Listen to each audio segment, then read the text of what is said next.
terrorism in the advent of fake news and disinformation in my country. We need to work it out. We need to prove that we are the voice of the people. We are the media. We are the facilitators. Aniya na ang mga balita nga nahagpat sa Newsline Philippines Information Center. Ako si Paul Palacio. Tutok na!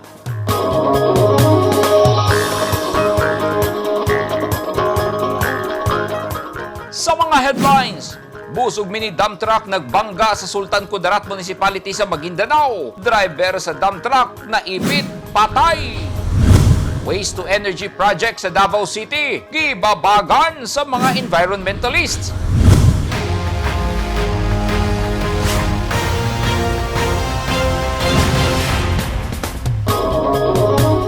Sa detalye sa ato mga balita, nagsungag ang mini dump truck ug usa ka di pampasaherong bus sa National Highway sa Barangay Ladja, Sultan Kudarat Municipality, Maguindanao.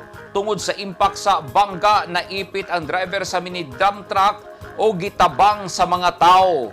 Ani ang report ni Marvin Revilla. Wala na makagawas ang driver ni ining mini dump truck human mabangga sa kasugat ni ining nga bus kagahapon sa buntag sa National Highway sa Barangay Ladja, Sultan Kudarat Municipality. Giila sa mga otoridad ang naipit nga driver nga si Mark Ismael. Mitabang na ang mga residente aron mapahawas ang driver sa mini dump truck apan namatay kini diha tungod sa impact sa bangga. Sa mga kuwang hulagway, nagkatag sa kalsada ang mga buak nga windshield o ubang parte sa sakyanan. Sumala sa investigasyon sa kapulisan, padulong sa Cotabato City ang bus samtang padulong usab sa lungsod sa Pigkawayan North, Cotabato ang dump truck nga matod pa ni overtake kini sa gisundan nga motorsiklo apan misubay sa kasugat nga lane sa kalsada. Hinungdan nga nasungag niini ang bus. Walay gireport nga naay nadamay sa pasahero sa bus human sa bangga. Subling nagpainomdom ang kapulisan sa mga driver nga dili ipasulabi ang pagkaarisgado sa pagmaneho og batasanon ang defensive driving aron malikay sa susamang insidente. Marvin Revilla, Newsline Philippines, Province of North Cotabato. Stay safe! Gibabagan sa mga environmentalist ang proposed waste to energy project sa usa ka konsihal nga itukod sa syudad.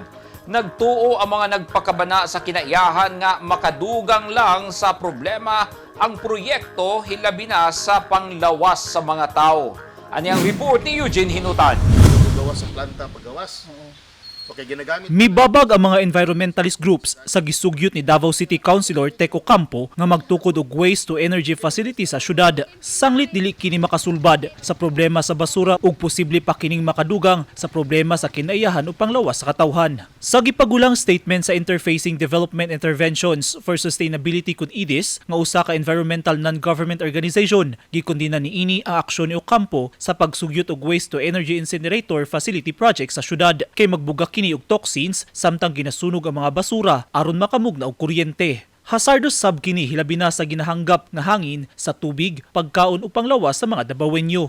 Busa yawhag sa IDIS ang lokal nga gobyerno nga mas maayong pahugtan og palig-unon na lang ang mga balaod sa pagpanalipod sa kinaiyahan hilabi na ang Republic Act 9003 kun the Ecological Solid Waste Management Act of 2000 hilabi na ang proper waste segregation. Sumala ni Ocampo, ginapadali ni Davao City Mayor Sebastian Basti Duterte ang pagtukod sa WTE Facility Project aron makunhuran ang nagkadaghan nga problema sa basura sa syudad. Sanglit puno na sab ang sanitary landfills sa Davao City. Well, actually, alang sa kasayuran sa tanan, kaning WTE project or Waste to Energy project, nasugdan ni siya sa panahon pa ni then Mayor Rodrigo Duterte. No? Sukad ato, dunay mga gihimo nga mga series of studies. And during sa term ni Mayor Sara Duterte, nag-feasibility study, no? Ang JICA in partnership with the local government sa Davao City. Aron nga masayra nato no kung makaayo ba gid ning WTE project if ever madayon kini do na ba ni gitawag nato mga negative implications sa environment labi na sa health sa mga tao. Ug gani gawas nga viable siya no. Dili siya threat no sa environment ug sa health sa katawhan. Nagkahiusa na sab ang mga miyembro sa konseho nga aprobahan ang resolusyon nga mohangyo kang Pangulong Ferdinand Marcos Jr. nga mugahin og counterpart fund aron mahingpit ang gisugyot nga proyekto. Sa pagkaroon, doon na tayo cash on hand nga 2.5 billion pesos. Grant ni siya gihatag sa JICA which amount to 5 billion yen more or less. O doon na po tayo pondo gikan sa DNR nga 700 million pesos. Apan lagi tungod kay medyo dugay-dugay naman ni siya nga proyekto unta, medyo nisaka siguro ang mga materials nga paghimuon because we're going to build this one at Biao Eskwela. Kulang ang syudad sa Davao og 3.4 billion pesos. That is why we're asking nga tabangan ta sa national government through our beloved President Ferdinand Bongbong Marcos Jr. to help us provide the shortage na ang atong short sa pundo nga 3.4 billion pesos. Og kung kini mapatuman, dako kini siya og ikatabang sa pagkunhod, no? Dramatically pagkunhod sa itong problema sa basura dinhi sa Dakbayan sa Davao. Daghan na usab ang nabalaka sa sitwasyon sa sanitary landfills sa syudad ug nagtuo si Ocampo nga pinaagi sa proyekto mugamay na ang mga basura nga ilabay sa landfills. Kaning waste to energy manggod, wala na nagpasabot nga wala na tayo mahitabong segregation. Wala din nagpasabot nga wala na mag-composting. No, ang syudad sa Davao na committed gihapon nga mapatuman ang segregation, mapatuman ang composting. I-segregate ni siya kay kana atong sanitary landfill that will be now the main area kung asa ta mag-segregate og mga basura. Una ni siya i-feed didto sa machine, no, sa pagkatukurong WTE nga machine. So diha himuon to siyang fuel because naa sila term nga calorific value, no. Taas ang atong calorific value based sa atong gihimo nga mga pagtuon, busa viable kay siya for WTE. So kung kana mahitabo, nagyapon tong mga plastic nga i-recycle, nagyapon tong mga butang nga atong i-compost, no, for fertilizer use o uban pa pangabuno, og naapod to kato mga residual waste, so katong di na gyud magamit mo na to siyang i-feed nato dito sa machine, sa planta. Tuig 2014, nagkasinabot ang Davao City ug Japan International Cooperation Agency sa pagpahigayon og feasibility study diin base sa ilang gihimong pagtuon nga kinahanglan na ang operasyon sa WTE facility dinhi sa syudad. Naglaom si Ocampo nga masugdandayon ang proyekto. Eugene Hinutan, Newsline Philippines, Davao Region. Stay safe. Nagtuo ang PNP Regional Director sa Region 10 nga mapuslan ang pakig-alayon sa mga nagkalain-laing local government units nga maminusan ang kriminalidad. Ang hepe sa PRO 10 giilang nga performer sa kampanya sa illegal nga droga. Ani ang report ni Neptali Batuleño. Naglaom ang PNP Regional Director sa Northern Mindanao ug ang pagpakig-alayon sa mga nagkaniyang local government units LGU sa rehiyon makatabang nga maminusan kung dili man hingpit nga mawala ang nagkaniyang kriminalidad. Kini gipadayag ni Police Brigadier General Lawrence Cuo, PNP Regional Director sa Region 10, atol siyang pagbisita sa kapulisan sa Misamis Occidental ug sa pagpakigtagbo sa nagkaniyang mga chief executive sa local government units LGU sa lalawigan. May bisita usab si Cuob sa Usami City di nakigtagbo kini ni Mayor Henry Indy Waminal Jr. diin gisaysay diini nga pinagi sa pagtinabangay sa kapulisan o sa LGUs dako ang mahimong epekto nini sa pagkunhod sa krimen. Kinugag ni Cuob nga ang Region 10 mang-usa sa top performer sa kampanya batok sa ilegal nga druga nga hangtod karon nagpadayon. Unang nakigtagbo si Cuob ngadto kang Misamis Occidental Governor Henry S. Waminal diin gisgutan ang nagkadiyang programa ilabi na may labot sa dagat sa kahusay ug kalinaw sa lalawigan. Nasayran nga mibisita si Cuob sa Misamis Occidental aron sa pagsuhid sa kapulisan sa lalawigan din gihimo ang labing unang command conference o pagbisita nini sa PNP Provincial Headquarters sa Camp Major Lucas Naranjo sa Lower Lamac, Oroquieta City. Naglaom usab si Cuob nga iyang pagbisita sa kapulisan makahatag kini og dugang kalagsik sa moral nga aspito sa kapulisan nga mopalambo og dugang sa pagtuman sa ilang mga tahas. Neptali Batuleño, Newsline Philippines, Province of Misamis Occidental. Stay safe. Kanhi preso tungod sa illegal nga droga nga liaison officer sa usa ka insurance company nadakpan og balik sa mga pulis atol sa drug buy bust operation sa Kidapawan City kay mibalik sa daotang bisyo. Sa Libungan North Cotabato nadakpan sab ang tigpayuhot og illegal nga droga human baligyae ang pulis nga nagpakaaron ingnon buyer sa Shabu. Ani ang report ni Marvin Revilla. Unang nadakpan sa gilusad nga drug bypass operation sa mga pulis sa Libungan, Cotabato kagahapon sa gabi ang tigpayuhot og illegal nga droga nga giila sa mga pulis nga si Winston Calumba Yap, 39 anyos, residente sa poblasyon Libungan. Base sa report, napalitan sa pusher buyer nga pulis ug usa ka sachet nga naisulod sa gituwang shabu si Yap. Hinungdan nga giaresto dayon kini sa kapulisan. Samtang sa Kidapawan City, wala na nakapalag ang kaning preso tungod sa illegal nga droga human. Mapalitan og gituwang shabu sa mga pulis nga nagpakaron ingnon nga buyer og shabu. Giila ni Police Major Andres Sumugat, ang deputy sa Kidapawan City Police, ang suspect nga si Guadencio Binco alias Dinden, nga liaison officer sa usa ka insurance company nga nadakpan kaniadto tungod gihapon sa illegal nga droga. Gawas sa usa ka sachet nga naisulod sa gituwang shabu, nasignitan pa kini og droga nga tipigan sa iyang pitaka. Nakuha usab sa iyang posisyon ang mark money. Ang duha ka mga dinakpan parehong magatubang og kasong paglapas sa Comprehensive Dangerous Drugs Act of 2002. Marvin Revilla, Newsline Philippines, Province of North Cotabato. Stay safe. At tangi! Proyektong patubig sa duha ka mga lungsod sa Basilan gipang turnover na. O mga LGU sa probinsya sa Cotabato nakadawat og bag-ong ambulansya.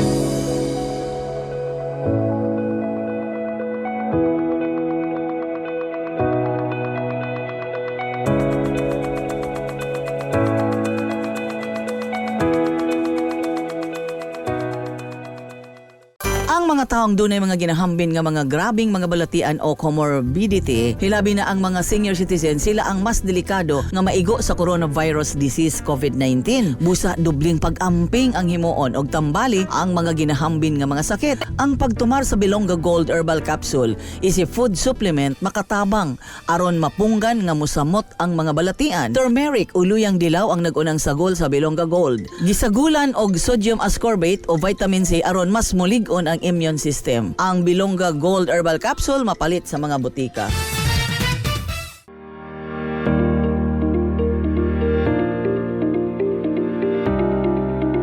Enroll now at Lyceum Philippines University Davao Campus.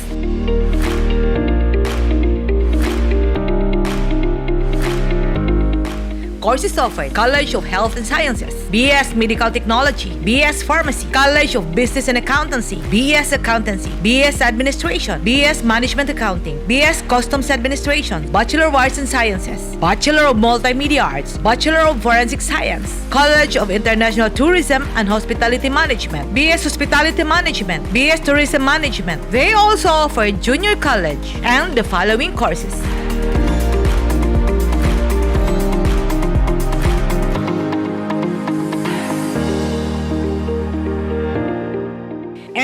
Now, LPU Davao offers Air Academy Drone Flight Training Program. Choose to take the lead. Choose LPU Davao. Enroll now.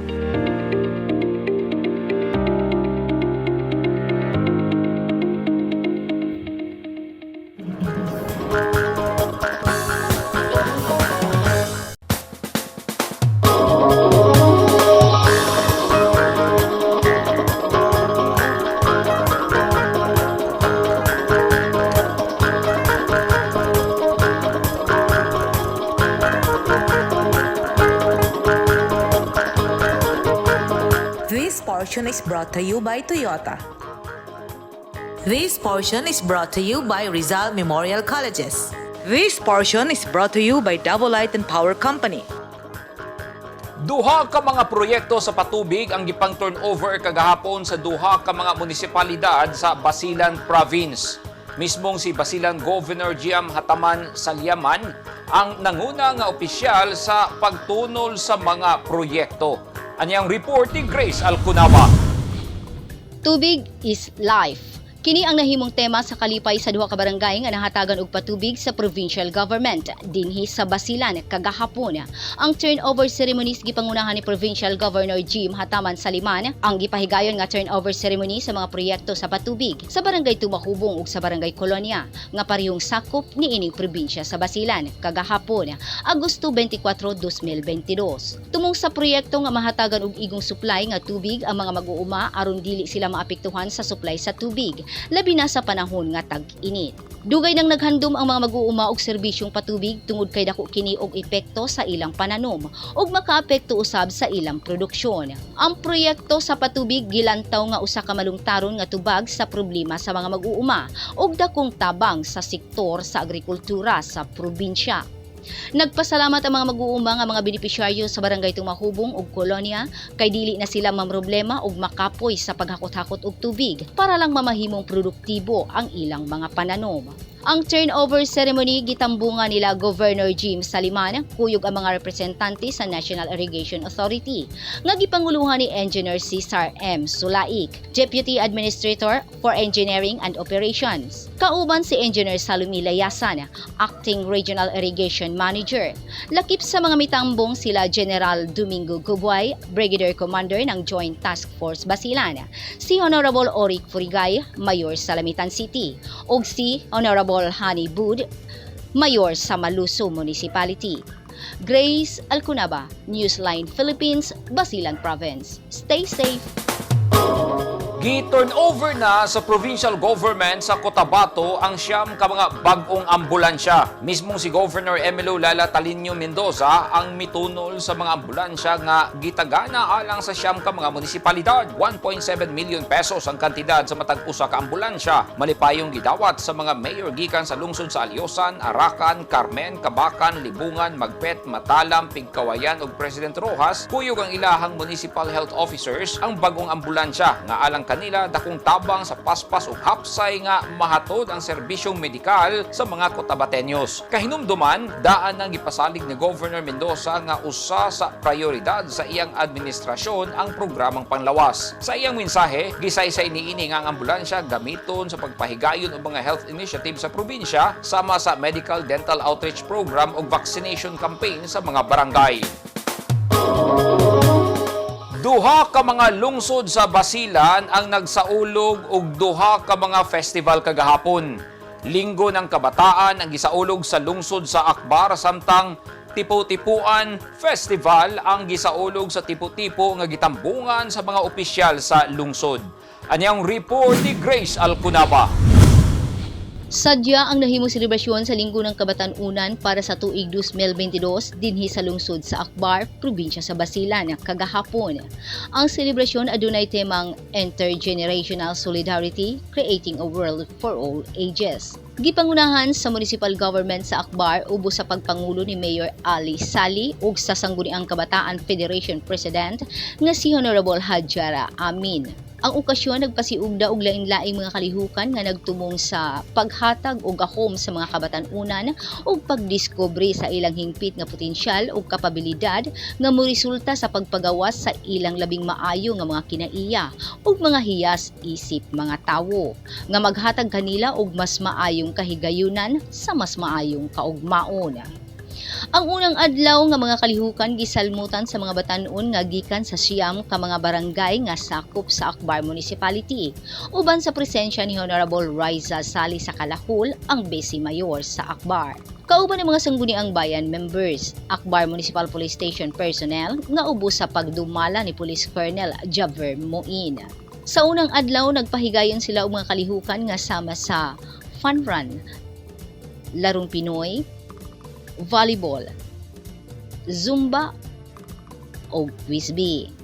Malipayon nga misalmot ang mga kabatanunan sa maong kalihukan tungod kay matud pa nila talagsa lang kuno sila magkauban-uban, magkahimamat ug managsadya nga sama niini. Sa laing bahin usab gisaulog ang Tipon-Tipunan Festival didto sa lungsod sa Tipo-Tipo dinhi sa probinsya sa Basilan. Ang kasaulugan gitambungan ni Southern Philippines Development Authority nga si Jerry Salapudin. Ang aktibidad gipanguluhan sa lokal nga mga opisyal sa Tipo-Tipo kung diin adunay pagbinayluay og opinyon sa mga opisyal nga nanambong kung unsaon pagpauswag pa sa kalinaw ning lungsod ug sa tibuok probinsya sa Basilan. Isip pagsuporta sa mga paningkamot sa kalinaw sa administrasyon ni Governor Jim Saliman.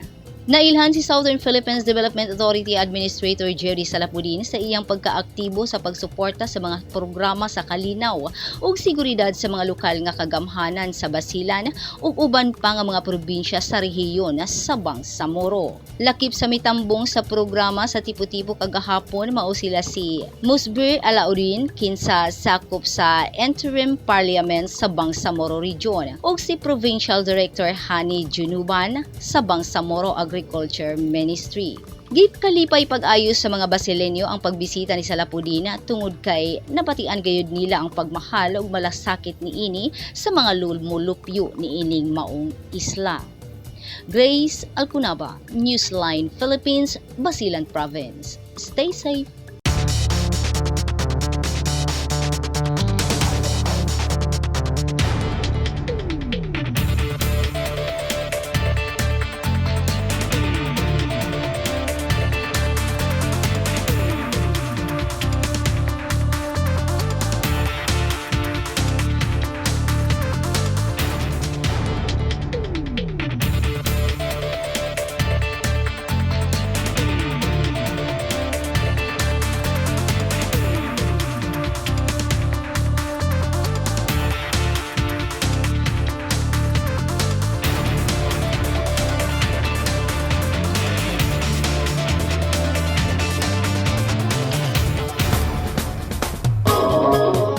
Kadto naghingpit sa mga balita nga nahagpat sa Newsline Philippines Information Center. Alang sa dugang mga balita, bisitaha ang website nga www.newsline.ph. Sa Facebook page, Instagram, newsline.ph. ug sa Twitter, newsline.ph. Kung aduna mo'y mga balita o impormasyon sa inyong tagsa-tagsa ka mga lugar sama sa sunog ug baha, mamahimo ka na ninyong i-share pinagi sa Newsline Messenger. Masundan o sabihin ninyo pinagi sa pag-subscribe sa YouTube channel sa Newsline Philippines. Ako si Paul Palacio. Daghang salamat and stay safe!